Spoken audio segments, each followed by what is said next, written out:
Peuple de Dieu, shalom. Nous sommes toujours dans notre série d'exhortations. Euh, nous sommes toujours en période de guerre.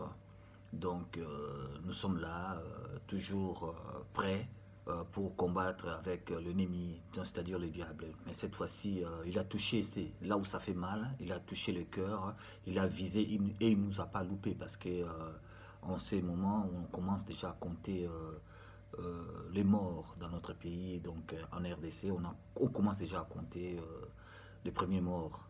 Donc il a touché et il a visité la cellule de base de la nation, c'est-à-dire la famille. Et notre famille, c'est la RDC. Bien aimé, peu importe ce qui se passe maintenant en ces jours, on ne peut pas rester comme ça. On va toujours demeurer dans la prière, demeurer dans la présence de Dieu. Pourquoi? Parce que où est-ce qu'on peut aller? On peut aller nulle part, à part nous se confier à notre Seigneur qui peut se battre pour nous. En tout cas, sans plus tarder, je vais raconter une histoire dans le livre d'Esther. La Bible dit que Aman raconta à Zérek, sa femme, et à tous ses amis, tout ce qu'il était arrivé. Et ses sages et Zérek, sa femme, lui dirent, écoutez, si Mardoché devant lesquels tu as commencé de tomber est de la race des Juifs, tu ne pourras rien contre lui, mais tu tomberas devant lui. C'est Esther 600, verset 13. Bien aimé, pourquoi je raconte ça? Peut-être parce que peu importe, bien aimé, les moyens que ton ennemi utilise pour te combattre, calomnie, mensonge, médisance ou les embûches, sache qu'aujourd'hui, que si tu es de la race de ceux que le Seigneur Dieu a choisi pour sauver, protéger et bénir, ton ennemi finira par tomber. Donc il sera pendu par la potence que lui-même il avait dressée contre toi. Car la Bible dit, et l'on pendit Aman au bois qu'il avait préparé pour Mardoché. Et la colère du roi s'apaisa. Ça, c'est Esther 7, verset 10. Bien aimés, nous sommes des rachetés parce que Jésus-Christ a payé les prix pour nous.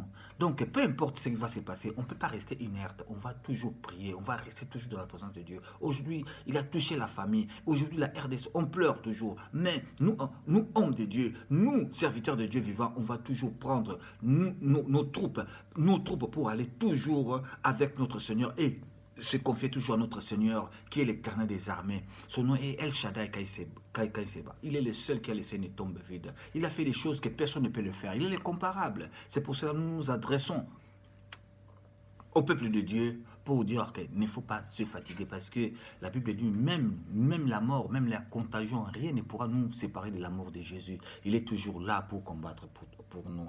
C'est pour cela aujourd'hui.